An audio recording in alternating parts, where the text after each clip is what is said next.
दिल्ली शराब घोटाला केस में मुख्यमंत्री अरविंद केजरीवाल को जमानत मिल गई है। आबकारी नीति मामले से जुड़े सीबीआई केस में सुप्रीम कोर्ट ने अरविंद केजरीवाल को शुक्रवार यानी कि आज जमानत दे दी। आपको बताते चले कि फैसला जस्टिस सूर्यकांत और जस्टिस उज्जवल भुइया की बेंच ने सुनाया। अरविंद केजरीवाल आज तिहाड़ जेल से बाहर आ जाएंगे और इसी बीच आपको बताते चले कि लगातार आरोप प्रत्यारोप की राजनीति भी शुरू हो गई है।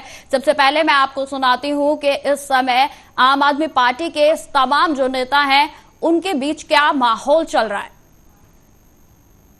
आज माननीय सुप्रीम कोर्ट ने भारतीय जनता पार्टी को भी एक बहुत बड़ा संदेश दिया है कि तुम्हें अपनी तानाशाही बंद करनी पड़ेगी। आज माननीय सुप्रीम कोर्ट का आदेश भारतीय जनता पार्टी के मुंह पे एक कड़ा तमाचा है कि आप एजेंसियों का दुरुपयोग कर रहे हो। आपने एजेंसियों को अपना केज पैरेट बना के रखा हुआ है। ऑनरेबल सुप्रीम कोर्ट ने बहुत साफ शब्दों में कहा कि सीबीआई केज पैरेट की तरह से काम कर रही है। माननीय सुप्रीम कोर्ट का यह फैसला सिर्फ पार्टी, सरकार या व्यक्ति के लिए, हमारे लिए महत्वपूर्ण नहीं है। केवल देश के आम आदमी को ऑनरेबल सुप्रीम कोर्ट का साफ संदेश है, साफ भरोसा है कि आप चिंता मत करो।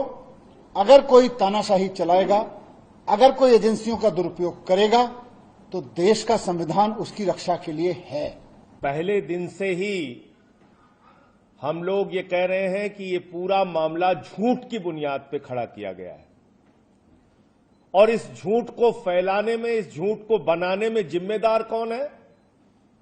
देश की सरकार, मोदी जी की सरकार, देश की तानाशाह हुकूमत, जिसने ईडी और सीबीआई को मिलाकर झूठ का पहाड़ खड़ा किया अरविंद केजरीवाल को बदनाम करने के लिए, आम आदमी पार्टी को बदनाम करने के लिए, हमारे नेता और हमारी पार्टी को खत्म करने के लिए। लेकिन आज मनीष सिसोदिया जी की रिहाई, उसके बाद बाकी सारे लोगों की रिहाई और अब हमारे पार्टी के मुखिया अरविंद केजरीवाल जी की रिहाई ने यह साबित कर दिया है कि भारतीय जनता पार्टी के झूठ का पहाड़ ध्वस्त हो चुका है। माननीय सर्वोच्च न्यायालय का फैसला, जिसमें साफ तौर पे कहा गया कि जब ईडी से उनको जमानत मिल गई तो 22 महीने बाद वो सीबीआई सो के जागती है, जिसने 22 महीने पहले केजरीवाल जी से पूछताछ की थी, 22 महीने बाद सो के जागती है कि केजरीवाल को अरेस्ट करना है। जो सुप्रीम कोर्ट ने आज केंद्र सरकार की इन्वेस्टिगेटिंग एजेंसीज के बारे में कहा है, मुझे लगता है वो केंद्र सरकार के लिए बहुत बड़ी फटकार है। केंद्र सरकार की प्रीमियर एजेंसी को सुप्रीम कोर्ट ने कहा कि जो पिंजरे में तोते की बात सुप्रीम कोर्ट कहता था वो आज भी सीबीआई और इन्वेस्टिगेटिंग एजेंसी के लिए है। और ये बहुत जरूरी है कि ना सिर्फ सीबीआई इंडिपेंडेंट दिखे, इसका परसेप्शन हो कि ये इंडिपेंडेंट है। यानी कि कोर्ट ने कहा कि जिस बदमाशी से, छल कपट से सीबीआई ने देखा कि क्योंकि अरविंद केजरीवाल जी को बेल निचली अदालत ने दे दी, रेगुलर बेल दे दी, तो भाग के 22 महीने तक जिसको गिरफ्तार नहीं किया उसको जाके झपट के गिरफ्तार किया।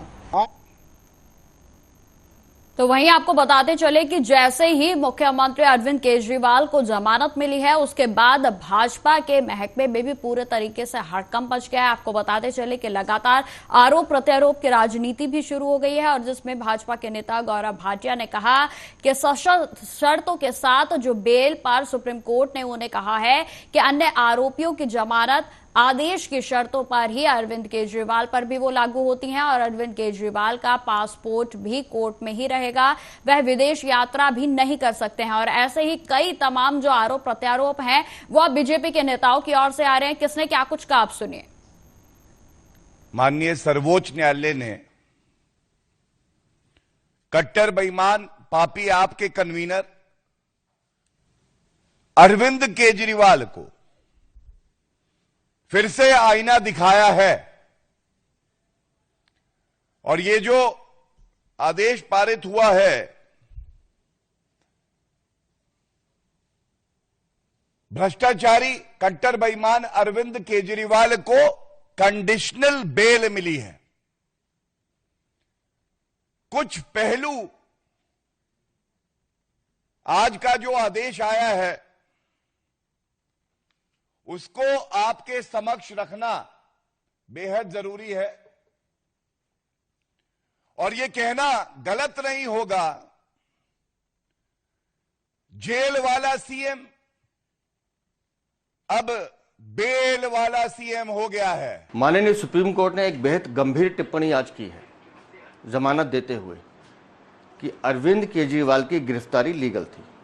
इसका मतलब शराब घोटाले में अरविंद केजरीवाल की संलिप्तता, अरविंद केजरीवाल की भूमिका 100% है और बेल मिलना कोई अपवाद नहीं है।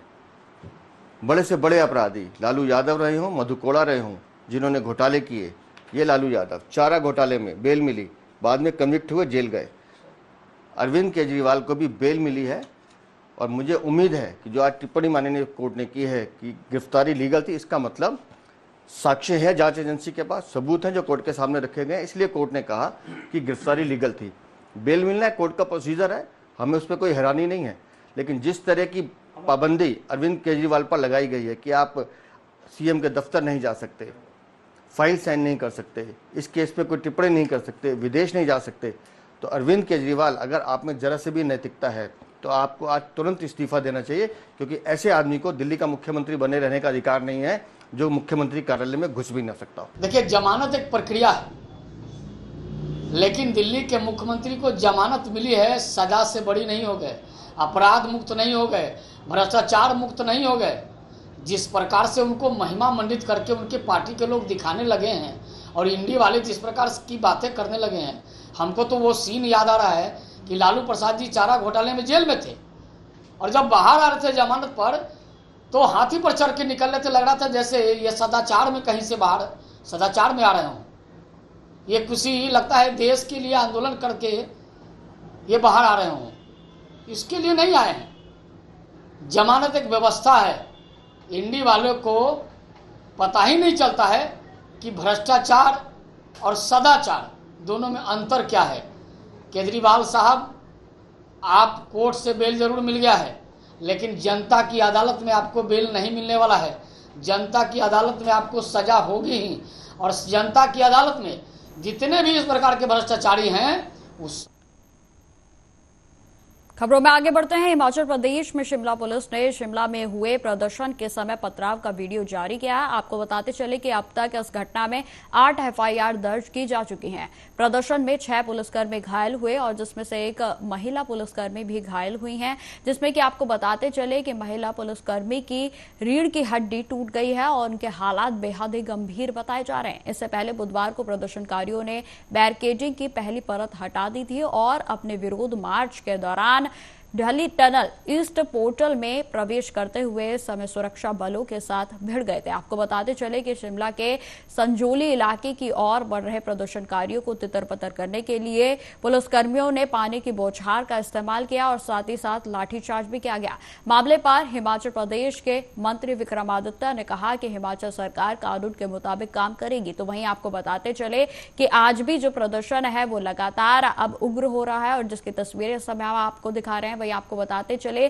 कि आज सीएम सुखविंदर सिंह सुक्खू ने इस मामले पर कहा कि शिमला में अवैध रूप से बनी मस्जिद से जुड़ा पूरा मामला है और उसकी अतिरिक्त मंजिलों को मुस्लिम समुदाय ने खुद तोड़ने की इजाजत आयोग से मांगी है। आगे उन्होंने क्या कुछ कहा, आप सुनिए। आज मैंने अखबारों में पढ़ा है कि जो इस मस्जिद से जुड़ा विवाद है, पर्टिकुलर शिमला से स्थित मस्जिद से जुड़ा जो विवाद है, जिसमें अवैध निर्माण की बात है, मुस्लिम समुदाय के लोग गए हैं और उन्होंने कहा कि जितनी भी हमारी मंजिलें हैं, ये नहीं है कि 2 या 3 है, मेरे को उन्होंने अभी बताया, मेरे को हमारे वो अगर वो अवैध बनी होगी तो हम आयुक्त से ये मांग करते हैं कि इन्हें गिराने की हमें इजाजत दे दी जाए।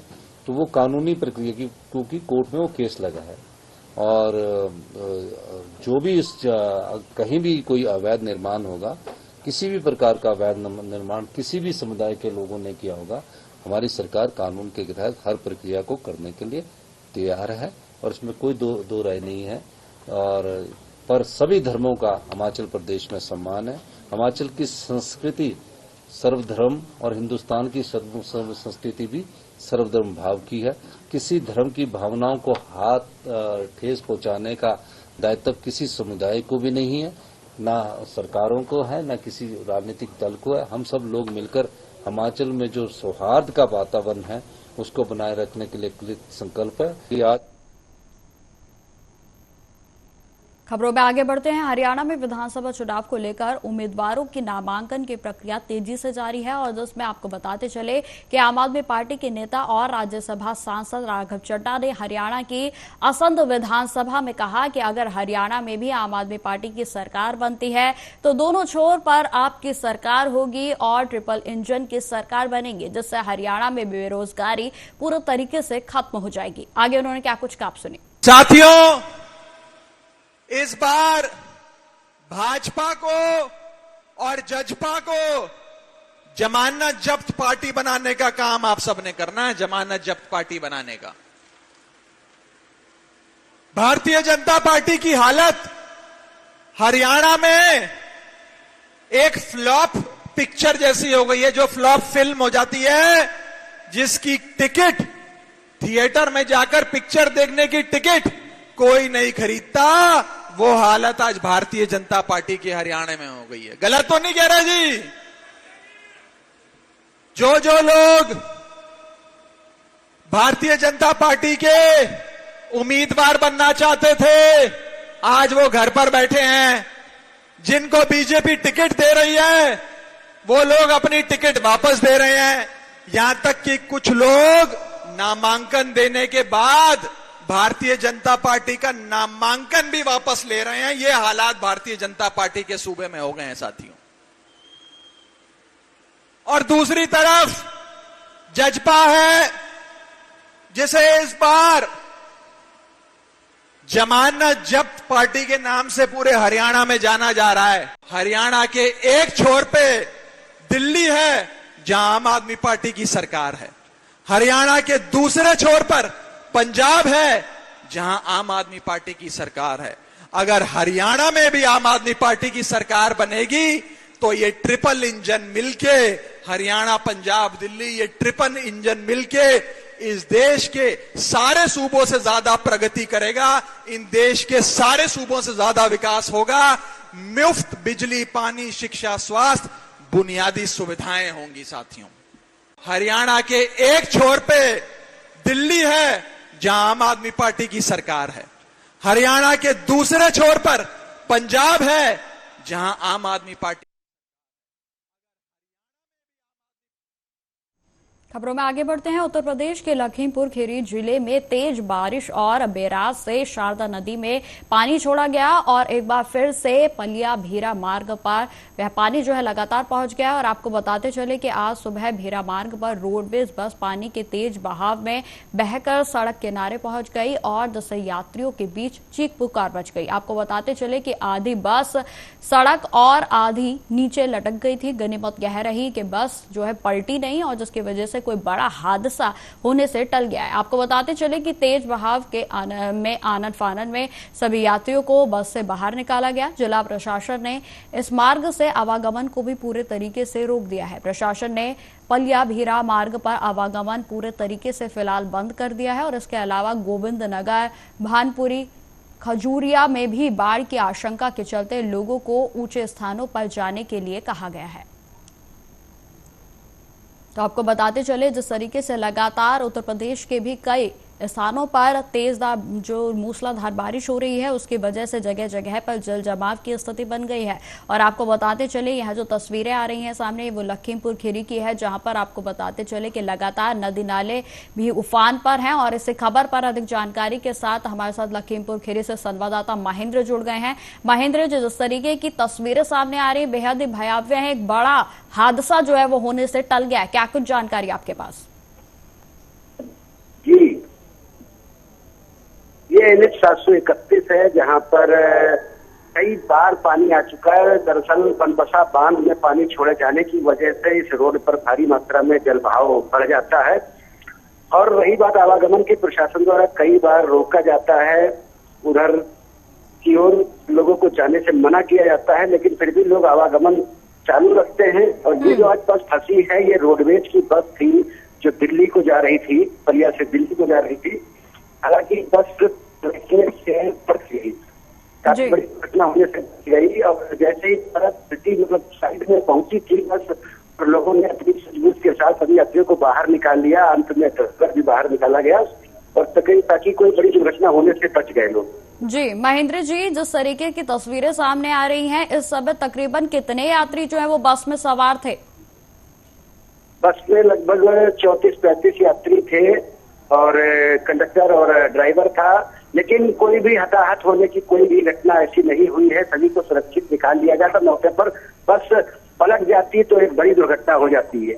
जी, वहीं अगर महेंद्र जी लखीमपुर खीरी के मौसम की बात की जाए तो अभी फिलहाल जो है कब तक या फिर कितने दिनों तक इस तरीके का मौसम जो है लगातार बना रहेगा? क्योंकि नदी नाले पूरे तरीके से उफान पर हैं और जो सड़कें हैं वो पूरे तरीके से जलमग्न हो गई हैं। जी, ये दरअसल आज का जो दिन था, आज का अलर्ट पहले भी जारी कर दिया गया था कि आज भारी वर्षा की संभावना है और काफी बारिश भी आज लखीमपुर शहर में हुई। लेकिन ये जो पलिया भीरा मार्ग पर पानी जो आता है, ये बनबसा बांध की वजह से आता है। जलबहाव काफी था। जब आवागमन होता है, एक दूसरे वाहन को क्रॉस करते तब इस तरह की घटनाएं हो जाती है। कई वाहन पलट भी चुके हैं इस रास्ते पर। जी, जिस तरीके की जो तस्वीरें आ रही हैं सामने, तो क्या इसमें महेंद्र जी जो नगर निगम की बात की जाए या फिर प्रशासन की बात की जाए, तो क्या किसी तरीके के सुरक्षा की व्यवस्था की गई है, या फिर जिस तरीके से आपने बताया कि इस सड़क को अवरोध कर दिया गया है, तो इसके अलावा कोई ऑप्शनल रास्ता जो है वो प्रशासन की ओर से उसका इंतजाम किया गया है? जी, प्रशासन की ओर से डायवर्जन जारी होता है, लेकिन ऐसा होता है कि जब डायवर्जन होता है तो लोगों को वो रास्ता लंबा लगता है। कुछ लोग उस रास्ते से अज्ञान होते हैं, इसलिए उस रास्ते पर जाना पसंद नहीं करते हैं, उसी रास्ते पर जाते हैं जिस रास्ते से वो जाया करते हैं। लेकिन प्रशासन निरंतर लापरवाही न करते हुए चेतावनी लोगों को देता है कि आप उस रास्ते से न गुजरे। आवागमन जो है बाधित कर देता है, प्रशासन रोक लगा देता है उस आवागमन पर, लेकिन फिर भी लोग आने जाते रहते हैं, जिससे तो इस तरह की घटनाएं होती रहती है।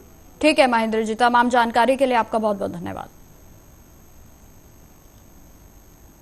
खबरों में आगे बढ़ते हैं। उत्तर प्रदेश के रायबरेली में लोकसभा चुनाव के दौरान जिस सैलून वाले के यहां पर राहुल गांधी ने दाढ़ी और बाल कटवाए थे, अब उस नाई को रायबरेली से सांसद राहुल गांधी ने खास तोहफा भेजा है। जी, आपको बताते चले कि रायबरेली के मिथुन नाई को सैलून में काम आने वाले सामान को भेजा गया है। भेजे गए सामान में 2 हेयर कटिंग चेयर, एक शैम्पू चेयर, एक इन्वर्टर की बैटरी शामिल है। वहीं आपको बताते चले कि मिथुन वही नाई है जिसके यहां पर राहुल गांधी ने अपनी दाढ़ी ट्रिम करवाई थी। लोकसभा चुनाव के दौरान बीती 13 मई को राहुल गांधी लालगंज के बेसवारा इंटर कॉलेज में चुनावी सभा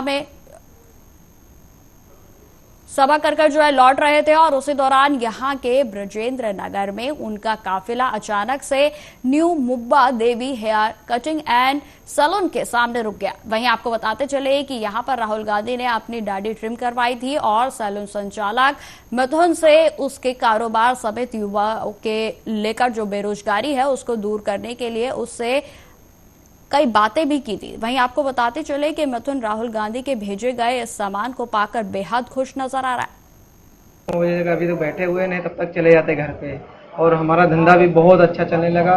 राहुल सर जी की वजह से आज हमारा 3 गुना धंधा बढ़ गया है। अच्छा राहुल जी, जब लोकसभा चुनाव हो रहा था तो आप ही के यहाँ से हेयर कटिंग करवाने के बाद अगली जनसभाओं को गए हुए थे। जी। तो कितनी मन में खुशी थी? अरे सर जी, हमें बहुत खुशी थी और हमने कभी भी सोचा भी नहीं था कि इतनी छोटी सी दुकान में सर जी आएंगे। आ गए थे उसके बाद तो हमें सपना लगा था, लेकिन हकीकत था और राहुल सर आए थे, हमें बहुत खुशी हुई थी। और आज तक वो ज़िंदगी भर हमारे वो खुशी जाएगी नहीं। उस दिन याद करेंगे जिस तारीख को आए थे, उस तारीख हमारे लिए समझ लें बहुत अच्छा दिन है। परिवार में कितने लोग हैं? हमारे 4 भाई हैं और 3 बहन हैं और माता जी हैं और पिताजी हैं। कब से सैलून की दुकान चला रहे हैं?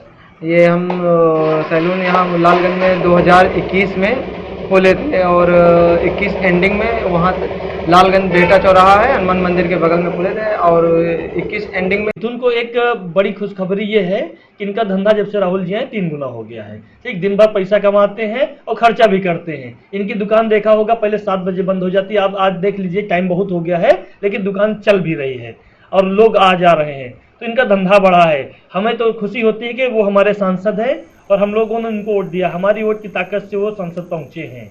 आपने देखा होगा इसी तरह उन्होंने भी सुल्तानपुर में भी लोगों की मदद की थी, लगातार मदद करते रहते हैं। तो कहीं ना कहीं आम जनमानस, छोटे लोगों के बीच जाना, उनको प्रोत्साहित करना यह बड़ा कदम है और देश के नेता प्रतिपक्ष है, नंबर 2 की हैसियत है, तो मैसेज बड़ा है। समझने वाले लोग समझ नहीं पा रहे हैं, आने वाले समय में इसका बहुत बड़ा अंतर देखने को मिलेगा। हम सबकी शुभकामनाएं राहुल जी के साथ हैं।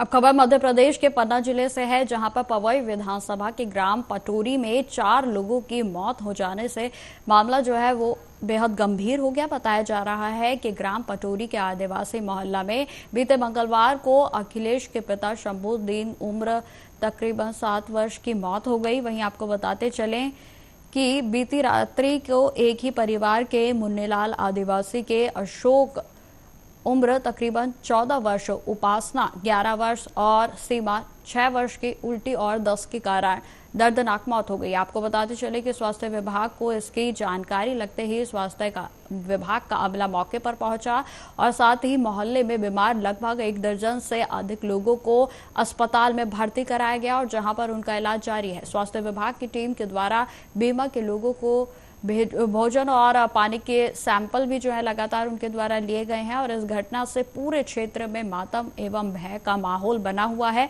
जांच का परिणाम आने के बाद ही स्पष्ट हो पाएगा कि आखिर इन बच्चों की मौत किस कारण से हुई। मुझे यहाँ पे संज्ञान में मेरे में आया कि 3 लोगों की मृत्यु हो चुकी है, बाकी इन्फेक्टेड है उल्टी दस्त से, जिसमें हमने अपनी आशा ANM और सुपरवाइजर की टीम पहुँचवाई, जिनने पता किया कि यहाँ फूड पॉइजनिंग हुई है, मतलब कि प्रदूषित खाना खाने की वजह से हुई है।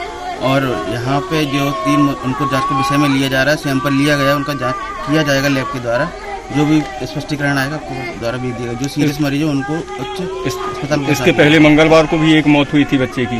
वो उनके जो परिजनों से बात हुई है माता जी से उनकी, वो बताती हैं कि पास में तालाब है, वहाँ से उन्होंने मच्छी पकड़ी है, जो भी मतलब लाए हैं उसको खाया गया है। मतलब